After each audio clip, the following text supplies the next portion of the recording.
Bonjour à toutes et à tous, j'espère que vous allez tous et toutes bien. Bienvenue sur le plateau de la matinale de TV Vendée. Nous sommes le jeudi 21 décembre et nous allons commencer, vous en avez l'habitude, par ce qui nous attend durant cette dernière demi-heure. Ensemble, nous parlerons de l'uniforme à l'école. C'est le souhait en tout cas du maire de Talmont-Saint-Hilaire. Un sondage a été mis en place pour cela. Il y a 169 établissements également et services d'aide à domicile qui sont soutenus financièrement en Vendée. On va en parler, mais aussi de ce couple du côté de Saint-Mémin qui a créé une crèche géante. On peut même aller la visiter, vous allez le voir dans les images tout à l'heure. Au programme, dans la deuxième partie de cette édition, le traditionnel Plus de l'info. Nous parlons environnement également avec Bienvenue au Jardin et sa pastille Mon Jardin et moi. Et puis l'extrait du jour, il est question du 4e épisode de Noël au fourneau. Il y aura le jeu également avec notre partenaire, la Savonnerie des Collines. Et le 4e avant-dernier indice à suivre. Mais avant tout ça, place aux prévisions météo. Et les éclaircies auront du mal à exister. Ce sont les nuages qui vont dominer dans l'ensemble. Quelques gouttes pourraient tomber dans les terres. Des températures qui remontent en revanche. En moyenne, nous avons 10 degrés à l'est, 12 près du littoral. Les chances d'apercevoir le soleil seront quasi nulles cet après-midi, excepté peut-être à l'ouest du département. Le mercure affichera de 12 à 13 degrés au meilleur de la journée. Les marées, à présent. La prochaine pleine mer, c'est en milieu de journée à 12h03. Pour ce qui est de la basse mer, elle est passée en tout début de matinée à 5h13. La suivante est en début de soirée, 17h47, coefficient de 57. Venons-en à la carte des marchés. Le jeudi, il y en a un petit peu partout, c'est plutôt bien réparti. Beauvoir-sur-Mer, plus à l'est, on a Saint-Mémin, Pouzauges, La Roche-sur-Yon pour le centre, Mouzeuil-Saint-Martin au sud et sur le littoral, les Sables d'Olonne, Bretignolles-sur-Mer ou encore Talmont-Saint-Hilaire. Nous sommes le jeudi 21 décembre 2023 et le 21 décembre, nous souhaitons une bonne fête aux Younes. Aujourd'hui, c'est la journée mondiale du basketball et on va en parler du basket justement à la toute fin de ce JT. Anniversaire aujourd'hui de Mathieu Chédid, l'acteur à 52 ans aujourd'hui. Le chanteur plutôt, pas l'acteur, qui souffle donc sa 52e bougie. Le soleil va se coucher à 17h20 ce jeudi en Vendée. Voilà pour les quelques infos pratiques. Place au journal 100% Vendée de la rédaction.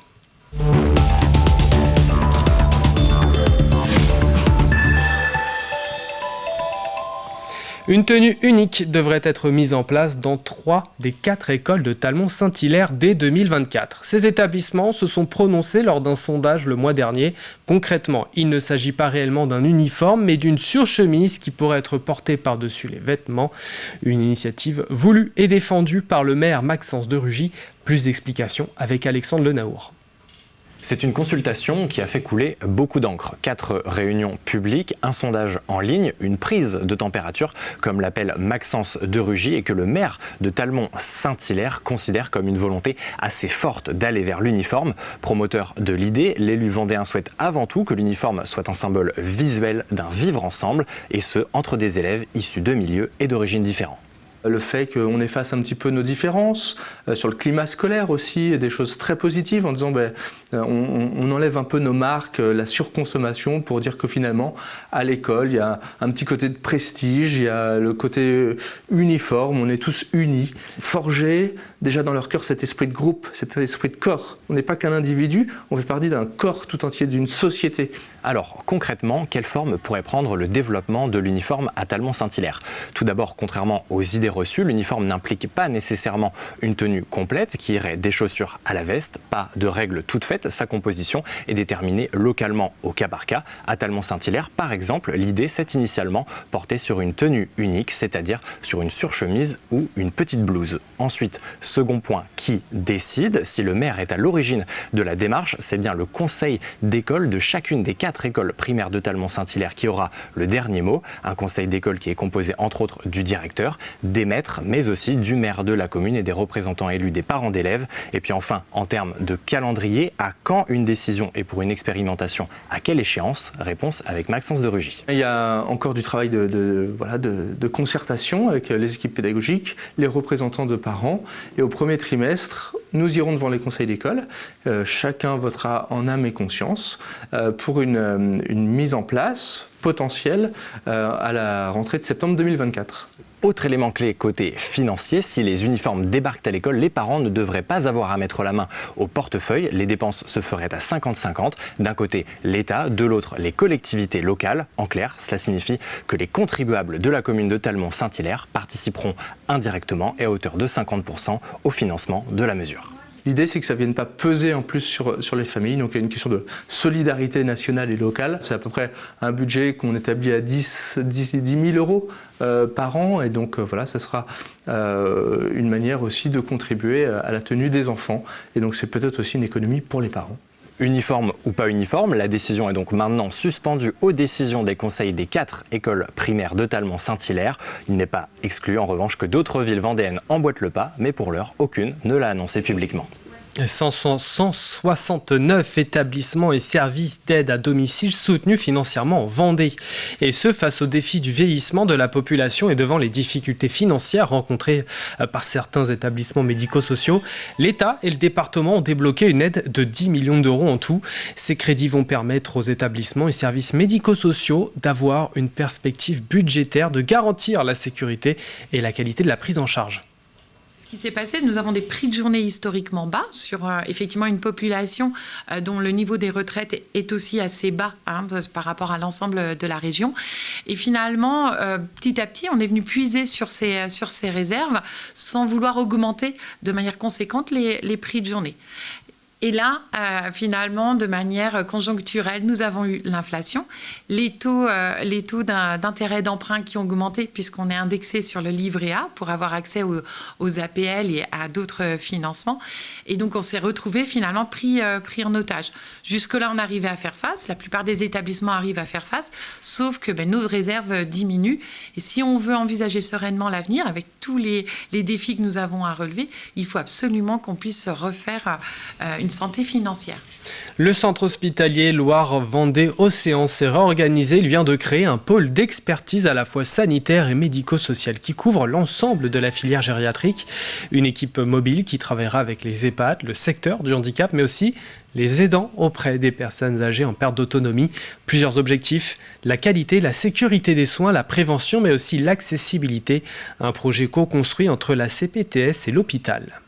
On a de plus en plus de passages de patients âgés aussi dans des services d'urgence, ce qui est un moment traumatisant pour eux souvent, ce qui est difficile à gérer pour nos collègues urgentistes aussi, pour des événements qui auraient peut-être pu être évités si on avait eu connaissance d'une situation compliquée en amont, même si on sait que c'est pas toujours facile. Et l'objectif, c'est d'offrir un accès aux soins de gériatrie pour des gens qui peuvent être un petit peu soit isolés, soit sans médecin traitant, soit qui ne peuvent ou ne veulent pas se rendre à l'hôpital, ou pour des médecins et des familles qui peuvent aussi être démunis face à un patient qui a par exemple des troubles cognitifs et qui refuse toute évaluation et qui se ferme complètement. À La Roche-sur-Yon, l'EHPAD Léon Tapon a célébré les 10 ans de l'aménagement des résidents et du personnel dans les nouveaux locaux. Ils sont situés dans le quartier du Bourg-sous-la-Roche où résident 80 personnes. Une cinquantaine d'agents y travaillent, mais également des bénévoles. L'occasion de retracer l'histoire de la résidence et de mettre à l'honneur ceux qui l'incarnent au quotidien. Étaient présents des résidents, agents, membres du conseil de vie sociale, des familles, bénévoles et intervenants extérieurs. On a amélioré le quotidien, on a réorganisé les plannings, le travail des personnels en fonction du bâtiment. Dès le départ, il a fallu travailler là-dessus. Et puis, on a aménagé un patio, on a fait une pergola à l'extérieur, on a aménagé un salon des familles, on a du nouveau mobilier dans la salle à manger. Donc, on a amélioré, bien sûr, le quotidien des résidents et pour leur bien-être et pour le bien-être des personnels. À cette occasion, le maire de La Roche-sur-Yon et l'adjointe à la solidarité au CCS ont remis la médaille de la ville à Janine Jousseaume, âgée de 96 ans. Elle œuvre depuis 20 ans en tant que bénévole au sein de l'hôpital. Tous les 2 ans, Claudie Rouget et son épouse Marie-Christine retirent les meubles de leur salon pour laisser place à une crèche géante. Fabriqués uniquement à partir de matériaux de récupération, il leur faut chaque année un bon mois pour mettre en place ce décor animé. On y découvre entre autres une représentation du château de Saint-Mémin, mais aussi l'église de la commune. Des automates donnent vie à l'ensemble. Le public est invité à venir découvrir les nouveautés proposées par le couple, sujet de Cyril Guillet.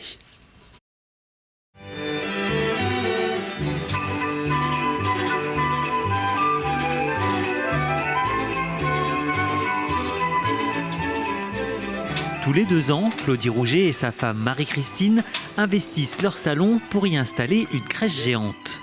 Le premier boulot, c'est de déménager la salle à manger. Parce que la table de la salle à manger est ici. La table de la cuisine est dans la chambre que j'ai démontée. J'ai un buffet ici avec les verres. Il faut enlever tous les verres, il faut transporter le buffet là-bas, remettre les verres. C'est du boulot. Hein. Quand on commence à monter les chalets, il faut penser à mettre le haut, les électrifier, puis descendre. Parce qu'on ne peut plus y accéder après là-bas. Hein. Faut que ça soit au point dès le départ. Hein. Et ces chalets, il les a fabriqués lui-même à partir de matériaux de récupération. Et attention, il y en a presque 70. L'installation de cette crèche géante a nécessité 1 mois de travail, 50 prises de courant et pas moins de 16 moteurs pour animer ces automates. Quand je vois des gens qui ont des belles crèches, hein, mais bon, ils ont acheté les santons, ils ont tout acheté, bah, pour moi, c'est pas... Le but du jeu, c'est de chercher, de créer, et les idées viennent la nuit, vers le matin, quand on ne dort pas. Et c'est là, vers 5 heures, hop, les idées viennent, et puis le matin, c'est reparti. Tous les 2 ans, il propose une nouvelle création, et cette année, c'est ce manège qui a fait l'objet de toutes ses attentions. Une nouveauté qu'il a hâte de présenter au public. Le plaisir de le faire partager aux gens qui viennent voir, hein. C'est une fierté aussi. Hein. Parce que ça m'arrive le soir, quand ma femme est couchée, puis que moi je regarde la télé un peu plus tard, bon, j'allume la lumière, et puis je regarde. Je suis comme un enfant, vous voyez. Je suis content de voir ce que j'ai créé. Claudie Rouget et sa femme vous invitent à partager la magie de Noël avec eux. Les visites sont organisées à la demande, et ce jusqu'au 15 janvier 2024. A eu lieu la remise des prix littéraires de la Société des écrivains de Vendée à l'hôtel du département La Roche-sur-Yon. Les lauréats, parmi les 6 nommés, sont 2 auteurs de chez nous. Le prix de la Société des écrivains de Vendée 2023 a été décerné à Bernard Grasset pour son livre sur les pas de Blaise Pascal, Voyageur de l'infini. Le prix, en partenariat avec le Crédit Mutuel, a été remis à Adèle Fugère pour son œuvre « J'ai 8 ans et je m'appelle Jean Rochefort ». Écoutez, je prends ça, donc je suis reconnaissant au jury et je prends ça comme un encouragement à poursuivre, à continuer d'essayer de faire connaître et aimer Blaise Pascal et à poursuivre mon aventure dans l'écriture. Eh bien, je suis contente parce que c'est un prix de la maison en fait, c'est un prix de Vendée. Moi j'ai écrit le bouquin sur ma table de dessin chez moi, donc je suis touchée. C'est mon premier prix, j'en ai jamais eu avant, donc je trouve ça assez émouvant. Bientôt une nouvelle médiathèque du côté de Moutier-les-Mauffets. Il va falloir encore attendre un petit peu pour pouvoir y accéder, puisque l'ouverture aura lieu le 10 janvier.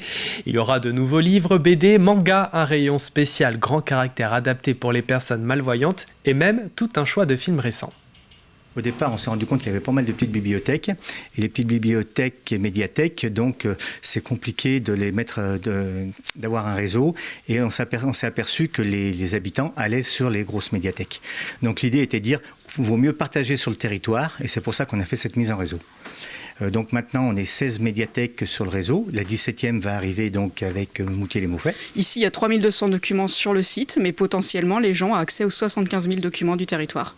Donc grâce notamment au système de réservation et de la navette. Et puis les sports, soirée historique hier à la Halle des Oudéries. La Roche-Vendée Basket boucle l'année 2023 avec une qualification en 8e de finale de l'Eurocup Women. Les Tigresses sont défaites de Charleville-Mézières sur le score de 78-73 lors de ce 16e de finale retour à l'aller mercredi dernier. Les 2 formations s'étaient quittées sur un score nul, parité 71 partout.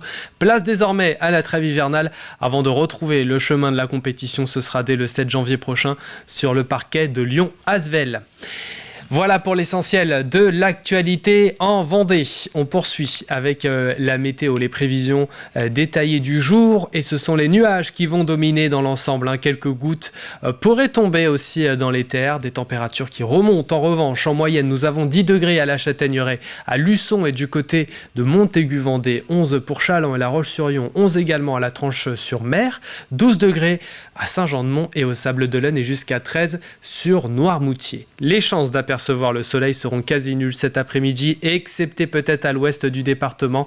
Le mercure affichera de 12 à 13 degrés au meilleur de la journée. Demain, ça devrait être une copie conforme de ce qu'on va retrouver aujourd'hui. Nous entrons dans la deuxième partie de cette édition. Il sera question de bienvenue au jardin. Dans quelques instants, direction Bournezeau. L'extrait de ce jeudi, c'est le 4e épisode de Noël au fourneau.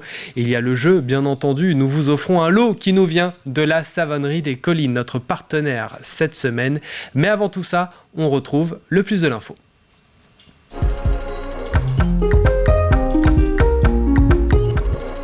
Et dans le plus de l'info, nous parlons plus en détail du centre hospitalier Loire-Vendée-Océan qui a créé une équipe mobile de gériatrie. Objectif, mieux prendre en charge les personnes âgées fragiles.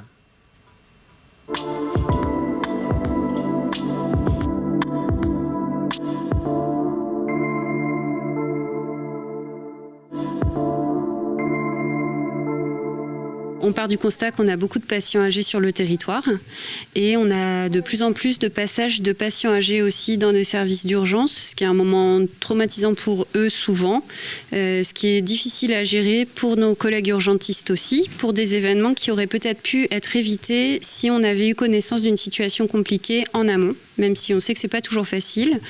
Et l'objectif, voilà, c'est d'offrir un accès aux soins de gériatrie pour des gens qui peuvent être un petit peu soit isolés, soit sans médecin traitant, soit qui ne peuvent ou ne veulent pas se rendre à l'hôpital, ou pour des médecins et des familles qui peuvent aussi être démunis face à un patient qui a par exemple des troubles cognitifs et qui refuse toute évaluation et qui se ferme complètement.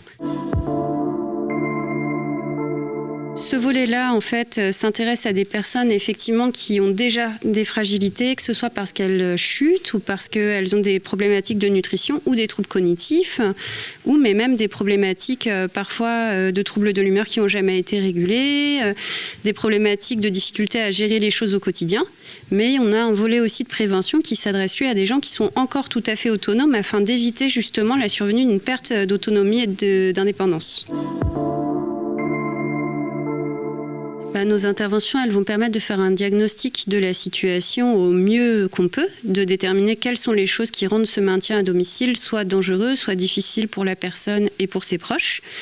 Elle va permettre de mobiliser une discussion avec l'ensemble des acteurs de soins et de travailler tous ensemble sur les meilleures solutions qu'on va pouvoir proposer. Parfois, il y a des choses qui sont simples à mettre en place. Ça peut être, par exemple, faire appel à cette équipe d'appui qui est un ergothérapeute qui peut nous adapter le domicile, nous aider. Ça peut être faire appel à nos collègues gérontopsychiatres pour un trouble de l'humeur qui rend le maintien difficile. Parfois, c'est plus complexe et c'est sujet à plus de discussions éthiques, mais c'est pour ça qu'on est tous ensemble et si possible avec les gens qui connaissent déjà les patients sur leur lieu de vie. Ça change tout, parce qu'en fait, quand on est patient, quand on est un individu dans la société, dans la ville, aller à l'hôpital, c'est pas quelque chose de naturel, c'est pas quelque chose qu'on fait de bon cœur. En général, on y va contraint forcé. Et donc, l'intérêt que les professionnels viennent au domicile, c'est qu'on est toujours debout. Finalement, on reprend une certaine forme de dignité. Et puis, je crois que pour nous, professionnels, et on le sait, nous, en tant que médecins généralistes, aller au domicile, c'est se rendre compte véritablement de ce qui se passe. Et donc, je crois que c'est important, effectivement, que les professionnels aillent vers. Et on perd un peu ça, et je crois que c'est important que ces équipes se projettent à l'extérieur, vers les patients, dans les situations les plus proches de leur domicile.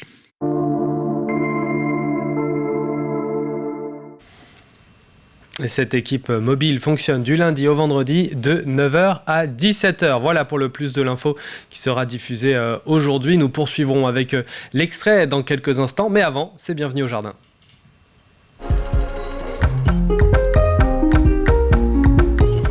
Nous prenons la direction de Bournezeau. La commune, malgré son développement, a réussi à conserver tout son caractère typique du bas-bocage. Et à quelques kilomètres du bourg se trouve un établissement dédié aux personnes âgées, un lieu atypique où y travaille une infirmière, Lucie Rentière. Quel avenir pour ce jardin, Lucie? Qu'est-ce que tu souhaiterais, toi, dans l'idéal? Moi, ce que je souhaiterais, déjà que ça continue comme ça l'est aujourd'hui, trouver plus de force vive au niveau du bénévolat pour l'entretien, parce qu'on ne va pas se le cacher, ça reste un travail d'entretien.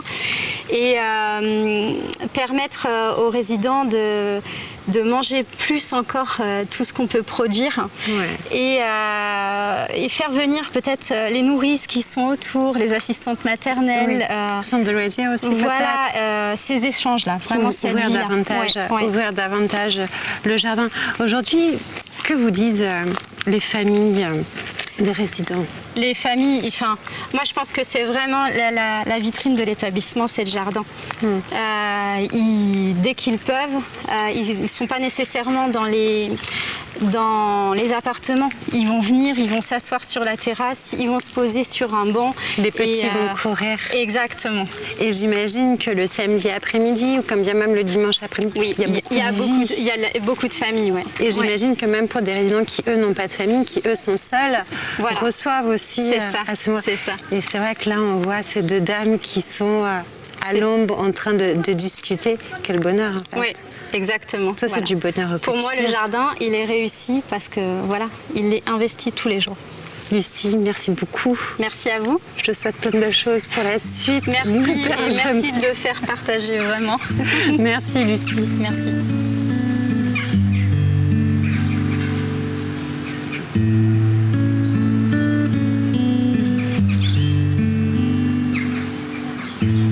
Pour terminer ce numéro, je vous propose désormais de retrouver notre apprenti du jardin pour la minute, le jardin et moi.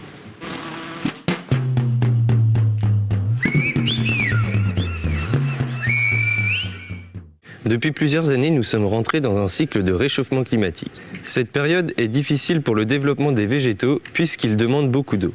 C'est pour cela que pour réaménager votre jardin, il faudrait privilégier les plantes dites économes en eau, comme la lavande par exemple. L'aspect de votre jardin va donc inévitablement changer.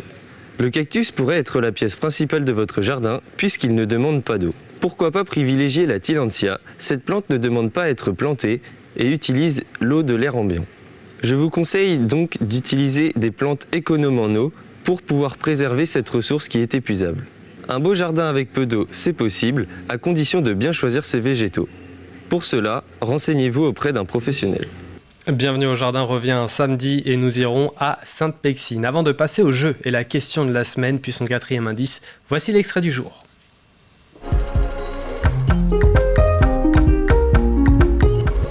Avec une autre recette qui donne envie, le carpaccio de Saint-Jacques. Nous retrouvons tout de suite Fanny et Jérôme dans cet extrait de l'épisode 4 de Noël au fourneau. On va préparer notre petite vinaigrette pour nos Saint-Jacques. Donc, parce qu'on va avoir des Saint-Jacques. Carpaccio de Saint-Jacques. Carpaccio de Saint-Jacques. Et on va faire une petite marinade à cru.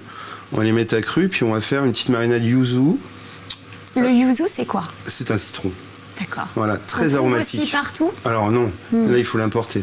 Alors, sud de la France, maintenant les agrumistes commencent à avoir beaucoup de choses en France, mais vraiment. Alors pour les trouver, je pense qu'il faut demander à son primeur s'il a le lien. Et pourquoi pas un citron classique? On peut prendre un citron vert, des citrons de menton. Il a un goût différent, le yuzu? Complètement, le yuzu est très très parfumé. Alors, moi j'affectionne particulièrement le citron. C'est un peu votre pâte aussi au carreau, puisque tu es chef au restaurant Le Carreau. C'est de mettre un petit peu d'agrumes, de produits qui sortent. Complètement. Ah bah, ça relève alors énormément les plats, c'est aromatiquement, c'est super quoi. C'est vrai. Donc, on va faire notre petite vinaigrette donc avec ce yuzu. Donc là on va mettre à peu près une cuillère à soupe. Voilà, de yuzu. Voilà. J'imagine qu'il ne faut pas en mettre trop parce que justement c'est très puissant. C'est très puissant. On va mettre un petit mélange de poivre. Alors moi j'ai plusieurs poivres. Nous on peut mettre du poivre noir, du poivre gris. Oui. Voilà. Une pincée. Du sel. Ici. Plutôt fleur de sel ou sel classique? Sel classique, alors on peut prendre un peu de fleur de sel. Là j'ai de la fleur de sel, mais on prend un bon... chez nous on en a plein alors. Voilà, celui-là il vient de l'île de Ré. Donc voilà, on va monter ça à l'huile d'olive. Alors pour les 2 couverts, on va mettre 2 bonnes cuillères d'huile d'olive. D'accord. Donc là on est sur 2 personnes. Après voilà. On augmente en conséquence. Voilà, complètement. Donc là, déjà on est bien. Donc là la vinaigrette ce sera pour les Saint-Jacques. Pour les Saint-Jacques, on va assaisonner aussi notre petit taboulé de chou-fleur violet aussi avec, pour lui donner quand même aussi un petit peu d'assaisonnement, mais très léger. On lui mettra une petite cuillère. Et ce numéro est à retrouver dans son intégralité aujourd'hui sur TV Vendée. Avant de nous quitter, on passe au jeu de la semaine. C'est parti. avec un coffret cadeau qui nous vient de la savonnerie des Collines, notre partenaire qui est basé du côté de Saint-Marc-la-Réorte. Un lot d'une valeur de 50 € est à remporter, mais pour cela, il y a une condition, c'est de répondre correctement à cette question. La voici. Dans quelle commune vendéenne une nouvelle œuvre d'art a vu le jour sur un rond-point? Voici donc le 4e et avant-dernier indice. Écoutez bien, nous y trouvons le musée ornithologique Charles Perraudot. Pour jouer, c'est sur notre site internet tvvendée.fr. Un ou une gagnante sera tirée au sort demain. Bonne chance à toutes et à tous. C'est la fin de cette matinale, merci de l'avoir suivi. La dernière de l'année, c'est demain à partir de 7h, soyez au rendez-vous. L'info, quand elle revient à 12h30 avec Diane Delangue sur TV Vendée. Très belle journée à tous.